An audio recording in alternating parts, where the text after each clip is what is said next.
and Cube in the morning. Another topic that we touched on yesterday that Greg wasn't here for that we need his expertise on. We discussed our thoughts.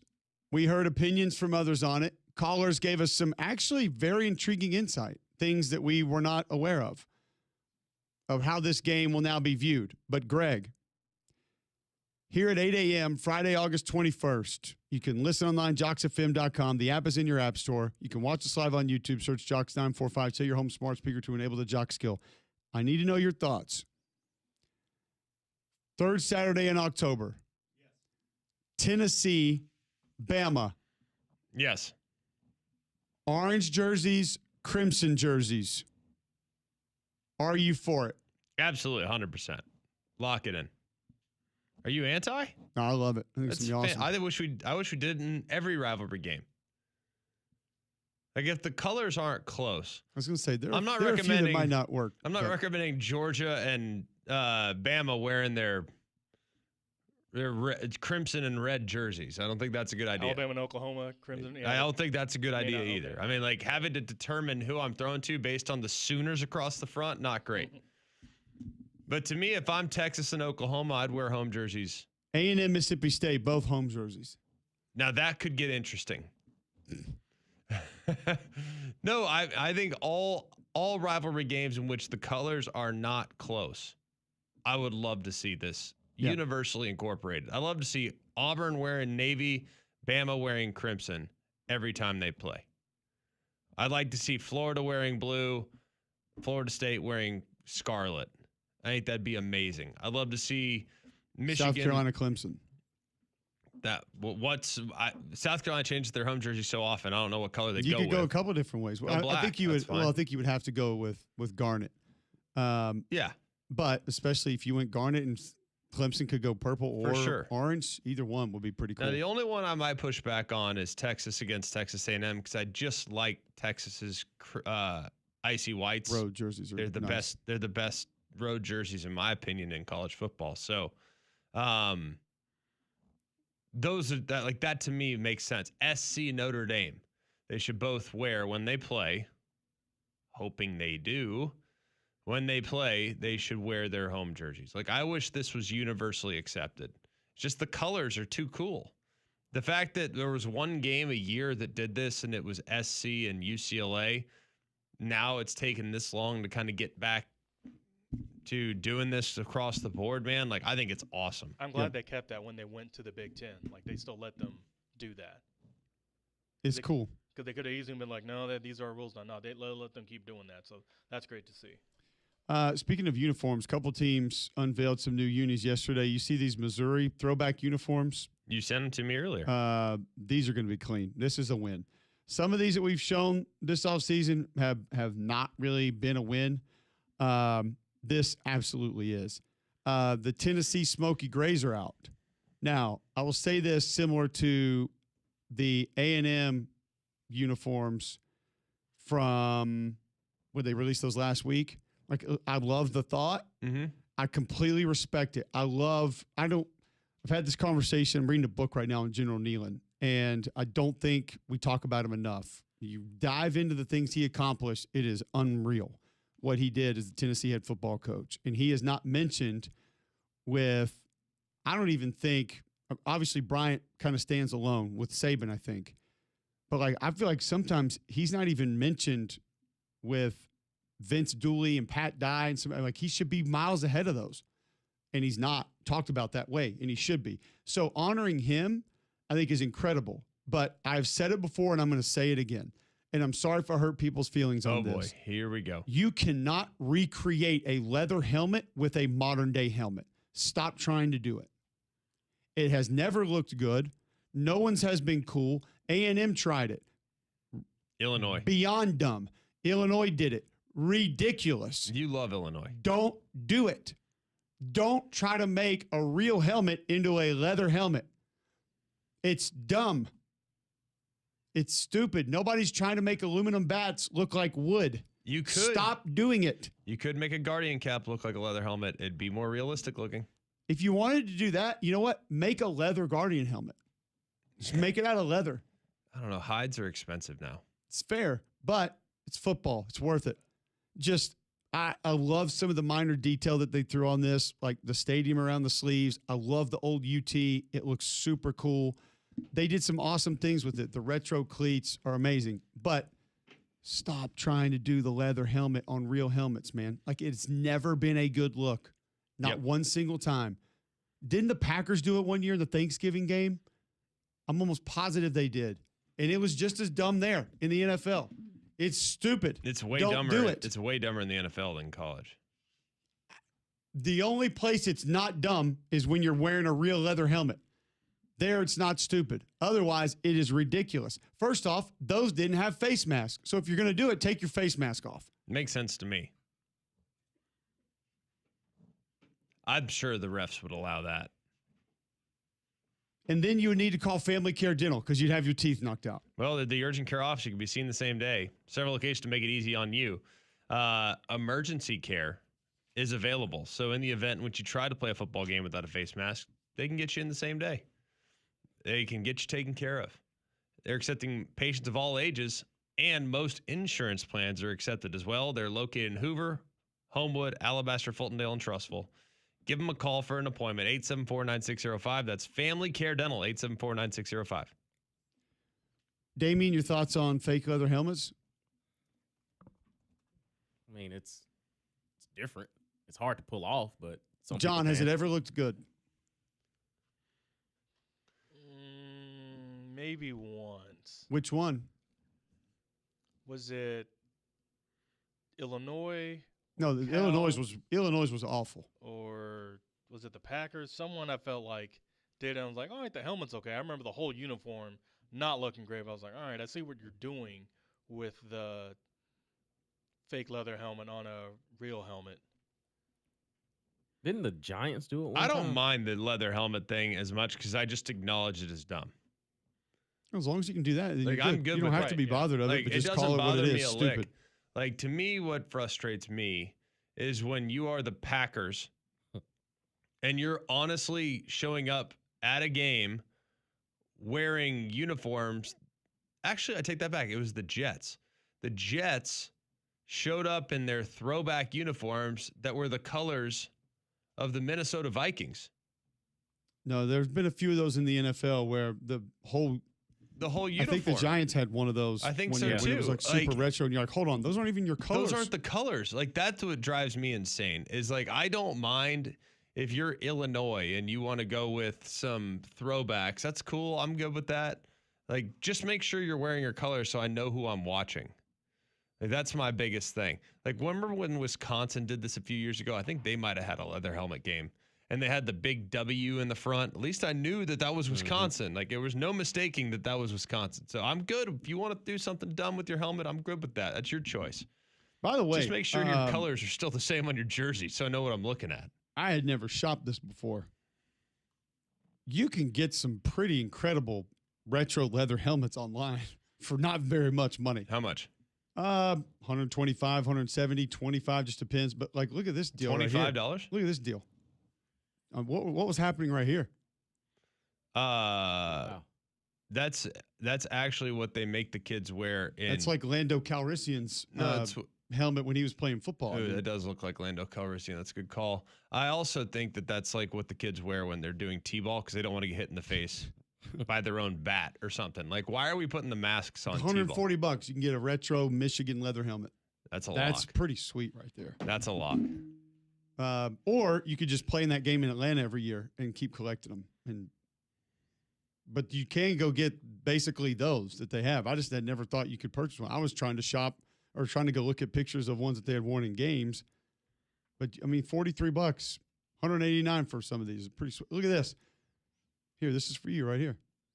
A 1940 vintage Alabama leather helmet. Oh, let's Look at go. No number on the side. I ain't buying it. It ain't real. You know what guys did that wore that helmet right there? Put their hand in the date. All 10. By the way, I saw a clip of like a 1940s wing T offense the other day. Mm-hmm. And they did like 7 fakes on one play. Okay. And the guy who posted it was great. He goes, these quarterbacks today think they know play action. I mean, it was like fake the dive, fake to the tailback, end around, another end around, and it was just like like back and Meanwhile, forth real the quick. center is downfield trying to catch a pass. Well, they were all cutting them, so it didn't matter. and then lunching them after they got them to the ground. Just get them to the ground. It didn't matter. Baylor's also going, how about this? Retro uniforms to the gold metallic helmet, like the chrome gold metallic. So what was that like? Who's the big tight end? It was not Laquan Treadwell. Laquan McGowan. Was that his name? Yeah. The 400-pound tight end? Yeah. That's like his era. That's literally like the Jared Stidham era is when we're throwing back to at Baylor. Wow. That's already throwback, guys. If you were wondering if you're old today, you are. Nope. The Jared Stidham I'm not era. accepting old age. Like that's crazy. But they're like, I mean, the video they posted is like back to our roots, and it's a chrome helmet. Yeah. So there we are. I mean, it was a decade ago. I just don't feel like we need to honor that with throwback uniforms yet. Yeah. If they were good, Maybe Greg and I's kids can like celebrate that when they're attending college football games or playing in them one day. But like now, Yeah, we're throwing it back to the 2010s. I'm all about it. Throwing it back to the 2010s. I feel like that's something people are still doing though. It's like it's not a thing that doesn't happen anymore. Oregon still does that. Kentucky still does that. Right. Like still wears the Like stupid chrome helmets. None of them look good, by the way. I don't care who you are. No, they don't. We've had They're that dumb. discussion. They're dumb. It's all about who can pull them off. They're dumb. It's all about who can pull them off. John in Mobile wants to chime in on college football. You're on the Higginbotham hotline, John. Hey, guys, thanks for taking my call. Real quick, and I'll jump off, but if you think about all the games you played at Auburn, Greg, all the games you played at Bama, what was the greatest moment for each one of you individually during the time that you got a chance to play for those 10 universities? Thanks for taking my call. I'll hang up and listen. War Eagle. See, this is such a hard question because is it team accomplishment? Is it individual accomplishment? I say get both. If you were a good teammate, you wouldn't even think about your individual accomplishments. But I like what to do I think that I know? was a good teammate. And my favorite moment was winning Tuscaloosa in 2000. Let's go.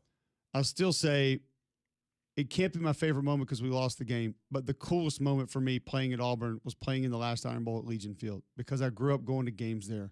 Like I would literally walk up my apartment complex, pay 50 cents in the Max bus, ride down the Legion Field with a buddy of mine, and we would just walk around. We didn't have tickets. We couldn't go. We would see people like our friends' parents we went to school with, and they'd like give us a Coke at their tailgate or something. But like that was my football capital of the South. That's what it said on the upper deck, and that's what that place was to me. So to be able to play in the last one there, yes, 37 took the game over, and there was nothing we could do about him, but that was incredible. Individual play, we ran outside zone against Louisiana Tech, and the front slanted, the front side, the Mike linebacker, which was my point, my responsibility, he played backside B gap. So I immediately climbed to safety, 30 yards downfield was Rudy Johnson. He's coming up right behind me, and the safety's trying to da-da-da-da. And I just, last second, I was like, I got to go lower. I'm not going to touch him. I go low. His legs go flying up in the air. Let's go. Rudy goes for like a 52-yard touchdown. Let's go. Let's go. How many times does a center get to honestly block Right. a safety on a run play? Like, that doesn't happen a whole lot, but the front seven worked out to where I was able to do that. And then for me and my lack of athletic ability to actually be able to make the block You got that that one. sprung the extra part of the gain, there you go.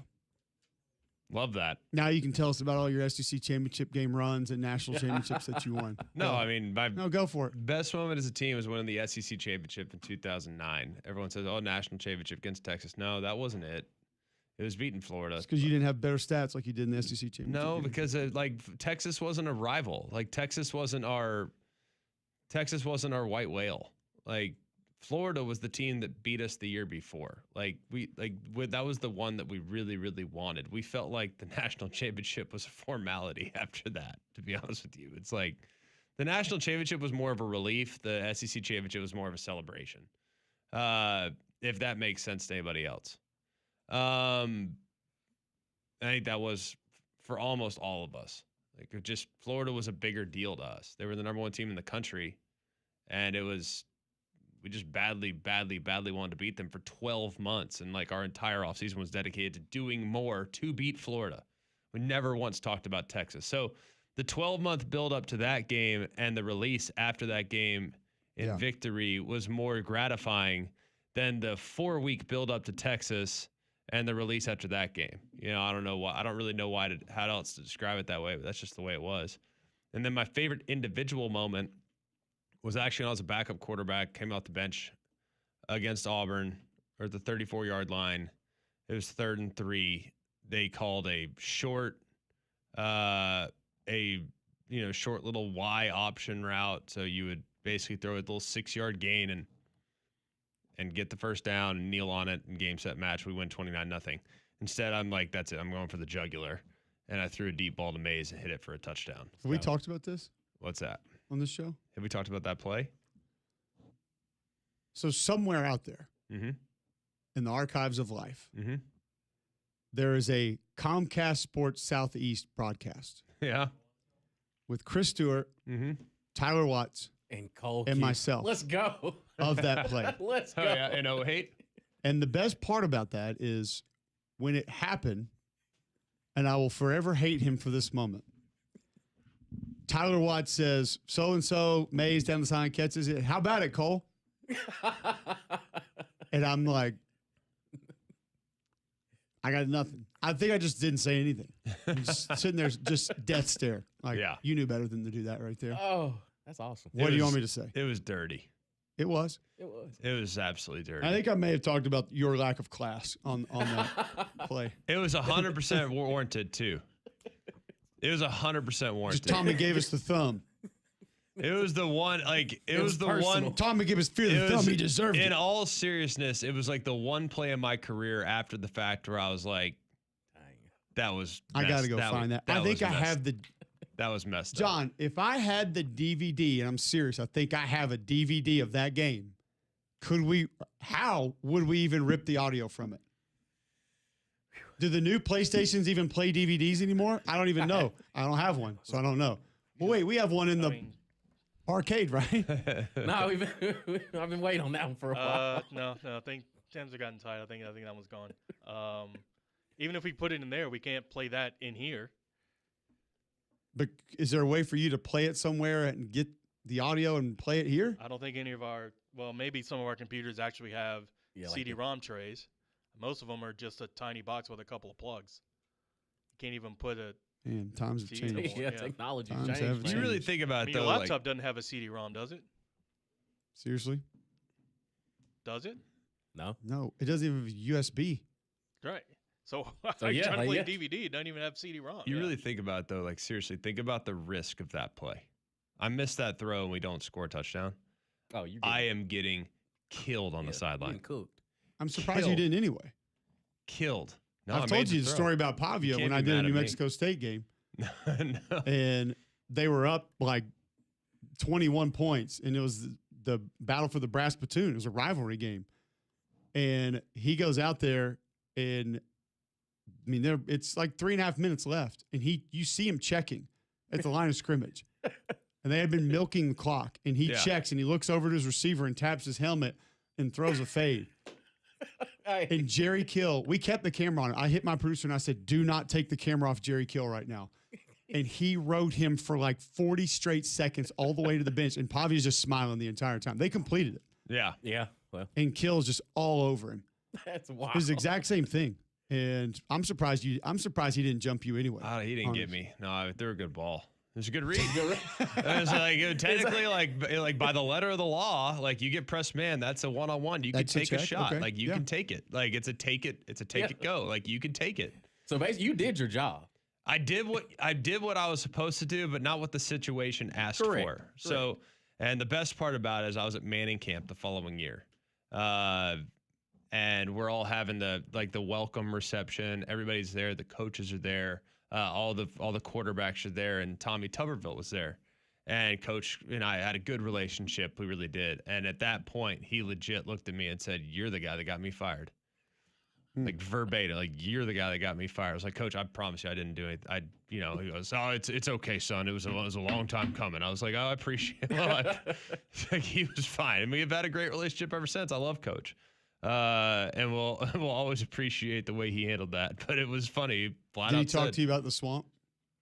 Not at that point. This was 2009. No, we got smoked in the swamp in 2000. Oh. I thought if you would bring that up, we went down there and played Florida. It was bad. It was bad. We still won the West, but then lost to them again in the SEC championship game. I don't know. Well, you know it's hard to beat a team twice anyway, so It's impossible. That was the one time difficult. that was the one time in my career I was like, that was dirty. And I don't feel like I was ever a dirty player. I tried to play the right way. That was a dirty play. sometimes you just gotta, We had one against Georgia. You Now had a chance to throw a touchdown on the Iron Bowl, dude. You kidding me? Like, you're gonna take that chance. you got to take For that sure. chance. You got to. We go to Georgia. It was a Ronnie Daniels show. And it was exactly what you just said made me think of this. Is we kept checking the slide protection because Georgia would overload the front and they played man on the outside. And I remember vividly, Noel Mazzoni said, "Hey, he talking to Ben Leard, our quarterback. He's like, they're not going to be able to pick up everybody, but if they're going to keep giving us man, we're going to throw it over and over again. And by God, we did it. And that's the day that Ben Leard set the school passing record. I think Jason Campbell has since broken it, or did break it. Somebody broke it. I don't know. Was it Jason? Not sure. But we slid the protection left. I saw the corner crash coming from that side. It was from the field. And obviously your job is this is why we talk about how it's so terrible all the time. You slide one gap, slid my gap, A-gap defender slants away. I see the corner crash coming, pop out, basically make a beeline just to the side of Ben Leard, pick up the corner crash right as he throws it, and it's house call for Ronnie Daniels, Let's go. man coverage. I think he dunked it in the goalpost on that one too. That would be another individual play that like really stuck out. But then that game ended up being a blowout, so that play didn't really matter. Greg's bailing out. Dying. I hope he's okay. Yeah, Ben Leary, he threw for 416 that game. What's the Auburn passing record single game? Do you have that? Yeah. Nick Marshall broke it in the Iron that's Bowl. Iron for Bowl. that Yeah, that was 456. Yeah, that was the game Greg and I did Feinbaum film room for. Sure did. It was amazing. Let's quickly go to Jason in Birmingham. Welcome into the show, Jason. Good morning, guys. Thanks for taking my call. Morning. Two quick questions since you were talking about jerseys and stuff. Greg, number one, is there a color or a scheme that quarterbacks prefer to have receivers wear or anything like that? And then number two, there's a story floating around that Clemson's program started with Auburn's old practice jerseys like years and years ago, and I don't know if that's true or not. So if you guys have any insight to that, thanks. Let's go to Greg quickly on the jersey colors. Do those matter in a game?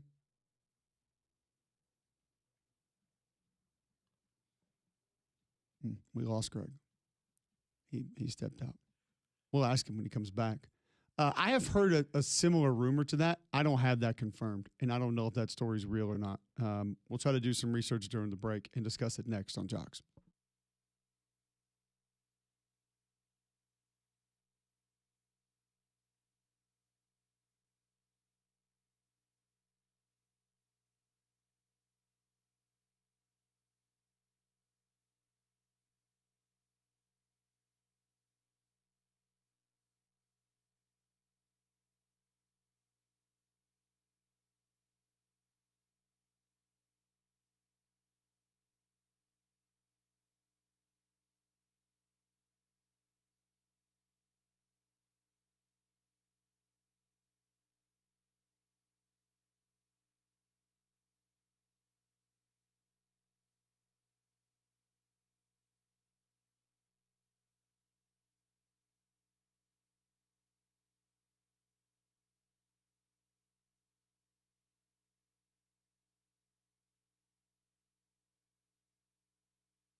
All right, welcome back in. McElroy and Kubelik in the morning. It is 8:26, Friday, August 21st. Get to Matt Jones here in just a moment. We'll take another break before him. First, a couple of responses from folks coming in. Marucci does make an aluminum bat that looks just like a wooden bat. So they are trying to do that, and it's out of stock. They have a bat that looks like a pencil, too. Yeah, it's not a real pencil. You sure?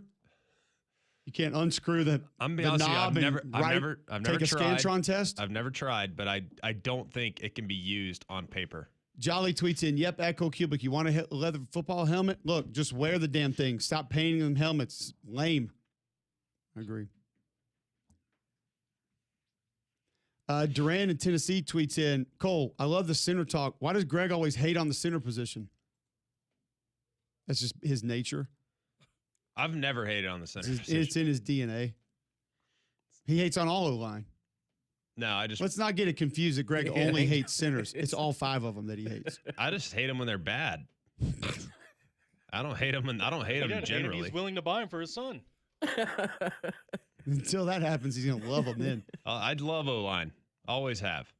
Of all the people that come from a quarterback background, who has more of an appreciation for the O-line play than me? Cole.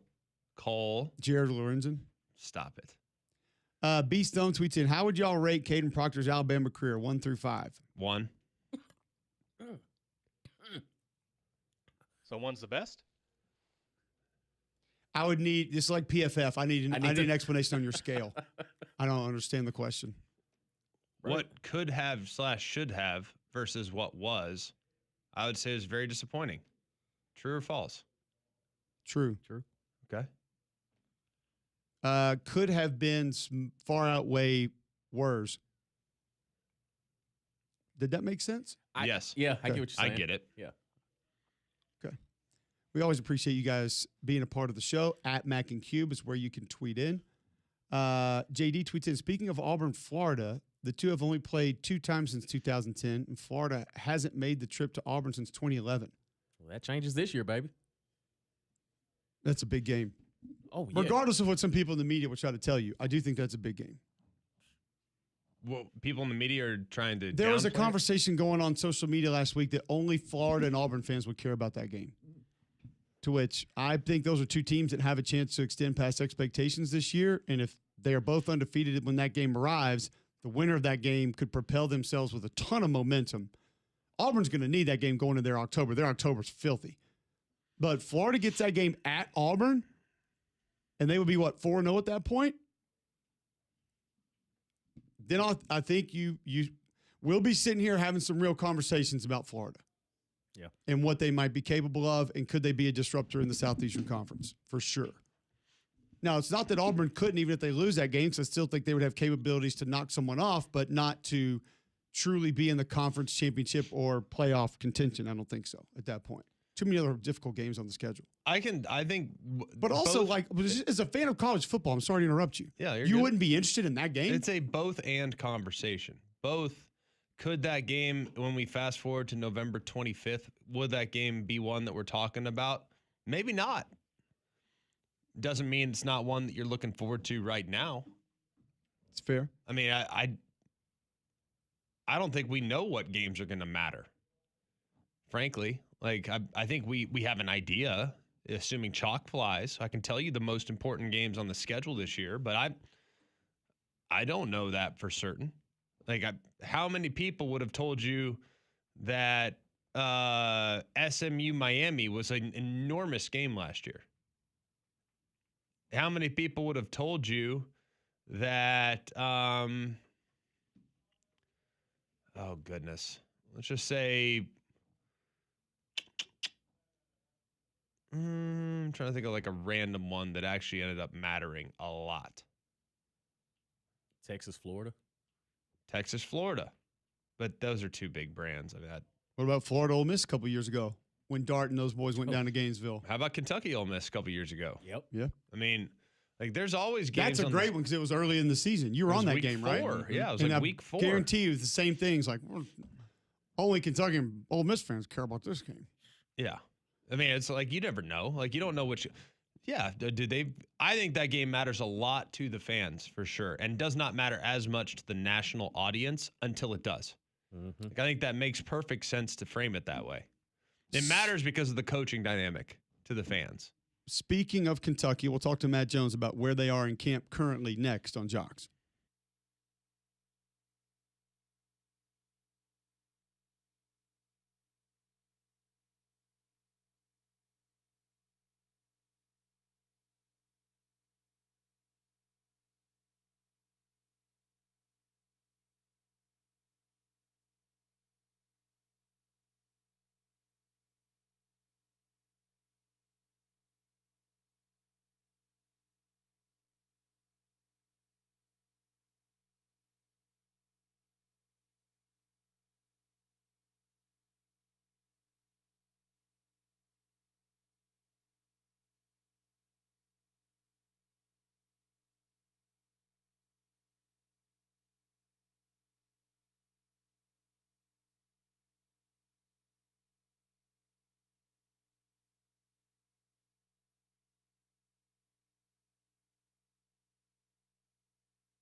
All right, welcome back in. McElroy and Kulik in the morning, Friday, August 21st. We are a little behind to welcome in Matt Jones from Kentucky Sports Radio to the show, so we'll do it now on the Higginbotham Hotline. Matt, we're excited about this roster. I have said, I'm on record saying, I think it's the most talented Kentucky roster on offense I have ever seen. Now, that doesn't always mean it works.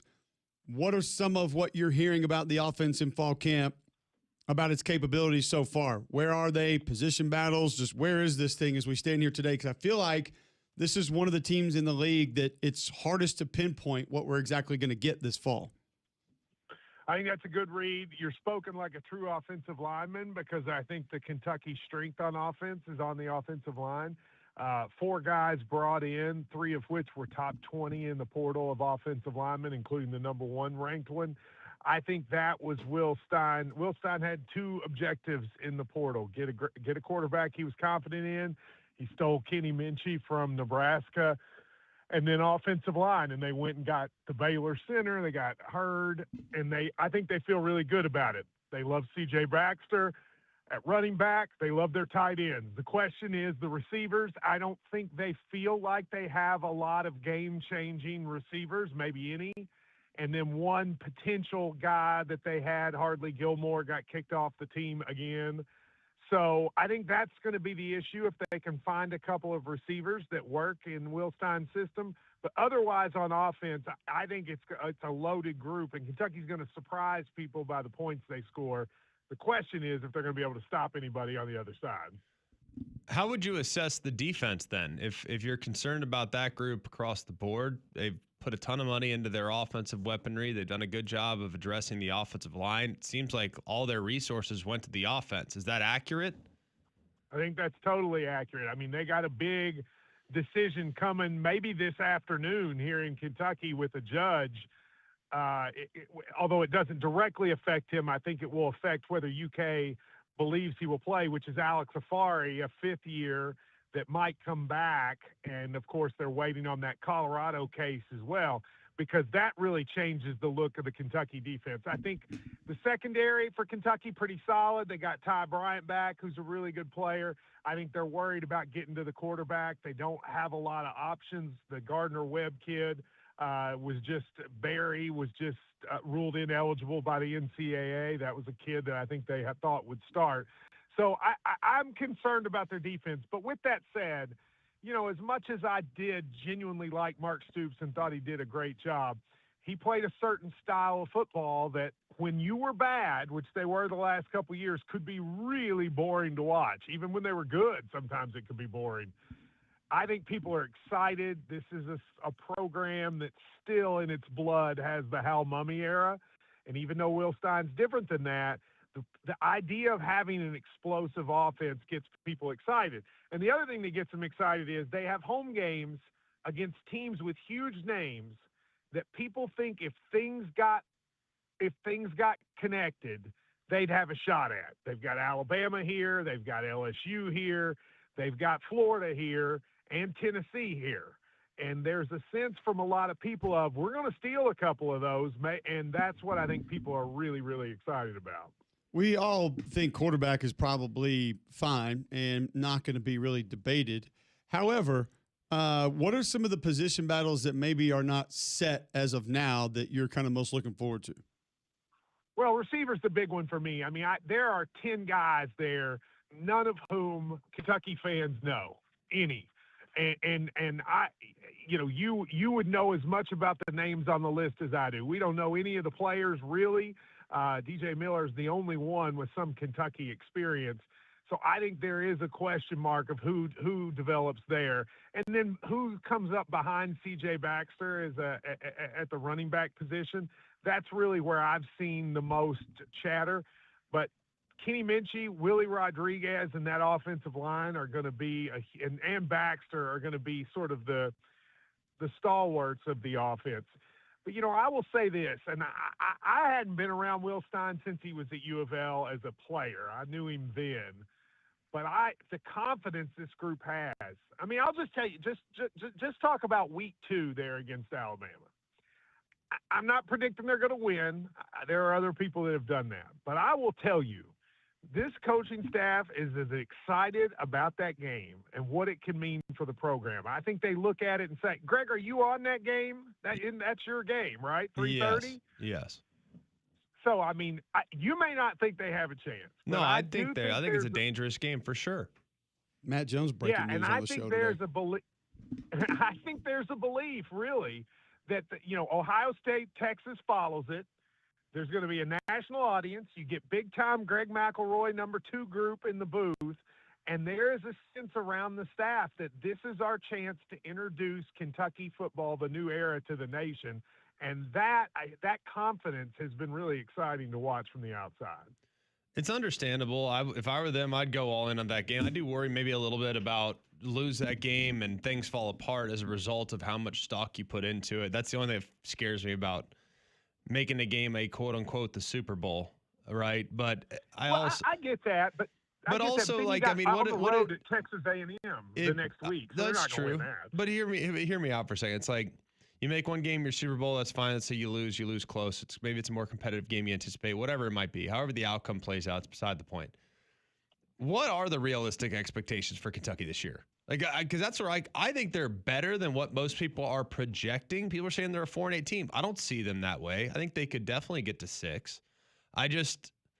There's way too many unknowns because of how much new there is. So that's kind of my big holdup with Kentucky is that I think the talent is upgraded, but no one seems to have adjusted the expectations. Where are the fans with them? Respectfully, I don't think that's true in terms of expectations. I do not think fans at Kentucky think they're going to be some like surprise, juggernaut 8-4 team. Here's what fans want. Okay, what fans want is they want Stein to have an exciting offense. There really hasn't been an exciting offense since the first Will Levis year. So that's number one. Number two, they got a lot of chances to steal games in Lexington. Like I said, Alabama, LSU, Tennessee, Florida, and Louisville. Those are 5 teams, 4 of which will be ranked. I don't know where Florida will be, but that will come in. They're rivals or at least teams with big profiles. Kentucky wants to be able to steal a couple of those. And then they want to get to the point that when they play Vandy, Missouri, and South Carolina, not only can they win those games, they stop getting embarrassed in them, which has happened a lot over a few of these years. I think you were at the one last year. So that's the key. Now, I think they can win 6. I'm predicting them to go 5-7. But there's a difference between a 5-7 that's exciting and a 5-7 that's depressing. 2 years ago, Mark Stoops went 5-7, and people thought it was the worst season in the world. A lot of it's who you play, how you win. Kentucky's schedule is brutal this year. It's third hardest schedule in the country. You look at it, their first 6 games include Alabama, Oklahoma, Texas A&M, and LSU. I mean, that's crazy for a start to the season. So I don't think it's so much about the total number of victories. I think it's about how they play, and more importantly, can they get that signature win? For all of Mark Stoops' success, one of the problems he had is you would build up these big home games. I'm sure you all have talked about them for a decade, where you thought, okay, this is the big game for Mark Stoops, and they never won those games, ever. Their best victories were usually on the road.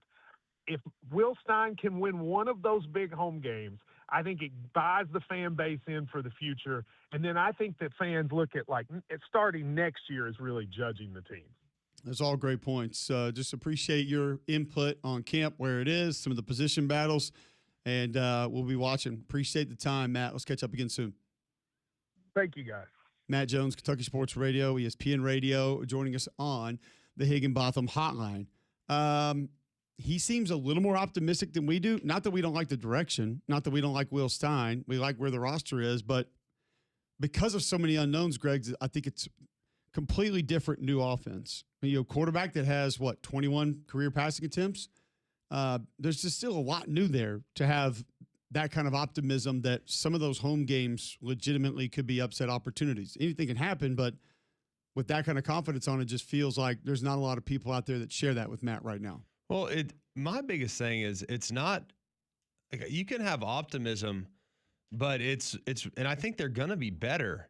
I am a little concerned though, and I hadn't spent a ton of time sitting there thinking about the weapons that they have and or don't have. Like that is a little concerning. You need weapons in this offense. That's very, very, very important. So that probably has me a little on edge.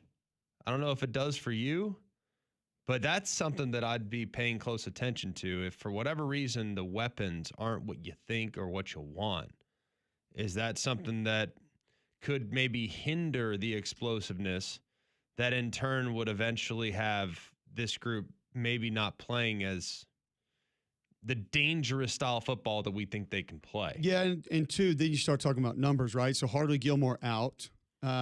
What is one of the drawbacks of Nick Anderson in his multi-SEC team career? He's just been banged up. Okay, so you think about those things right there. I think DJ Miller was a little bit dinged up a season ago, if I'm not mistaken. So you got a couple guys who've been dinged up in the past, one that's going to be gone, and you start talking about some of your receiver numbers. And like you said, in that offense, you can't be down receiver numbers in that offense. No. And it will help that Willie Rodriguez set to have a good year. Henry Boyer, I think, Michael Skinner can be fine, suitable at tight end, but they're not going to be close to what they had last year in Will Stein's offense. I mean, that was a position that could freaking go last year, tight end at Oregon. Yeah. So that's you're going to have to balance some things out there and see if it works. And also, too, so Lance Hurd's been inconsistent at tackle. He's been really good at times, but inconsistent. Olasalinen, we haven't seen him play a ton of football. You know, Tegra Shabola, talent. Very talented. But he's had some injury issues as well. For sure. So yes, the upside is there, but there are also a lot of ifs that need to be stacked next to those with this Kentucky offense, this Kentucky football team to see kind of where it's going to go year one. I mean, you look at the running back, Javante Barnes, CJ Baxter, talented, yes, but there have been some injuries there. Yeah. So a lot of question marks, but it's going to be, I'll tell you what it's going to make for is a really intriguing watch. Like I'm super intrigued by Kentucky this year just to see where it goes, how it looks, what it is, because number one, as Matt stated, that mindset is just totally different as a team, specifically as an offense, than what it's been in the past. Yeah, and I think that's the big thing that I'm most intrigued by with Kentucky is really more about you kind of want, at least in year one, to be a giant killer. Like you want to establish a foundation for sure. You don't want to have all these embarrassing moments where you lose games you shouldn't lose, like getting beat badly by Toledo. Just using that for example, whatever, you know? Avoid that if you can. Avoid the bad performances, but I feel pretty good about their likelihood of scaling up and maybe getting someone you're not expecting to get. But it's going to require great wide receiver play. And if they're worried about wide out, that's a problem for me. Because those guys are neutralizers, man. They are neutralizers. And if you all of a sudden can't go 80 on a play, that's how you beat good teams, is explosive plays and turnovers. So, like, man, if you don't have those explosive weapons, that's something I'm worried about for sure. Absolutely. All right. We'll continue the conversation around college football, get a little bit away from Kentucky, hear from some college SEC coaches. Kalen DeBoer, his thoughts on Alabama practice when we return next right here on Jocks.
All right, welcome back in. McElroy and Kublik in the morning. It is 8:53, Friday, August 21st, right here on Jocks.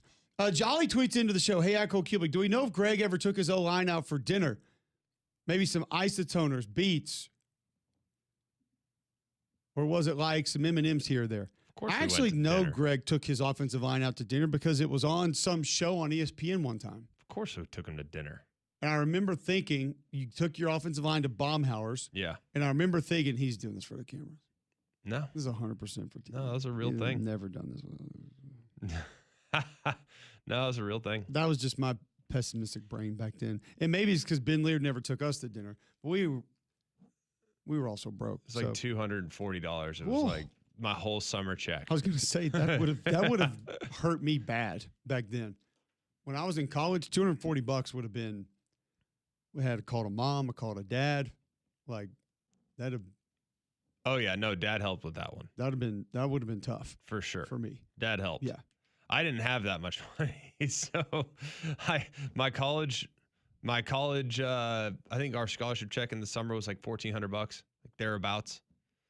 Rent was like $500.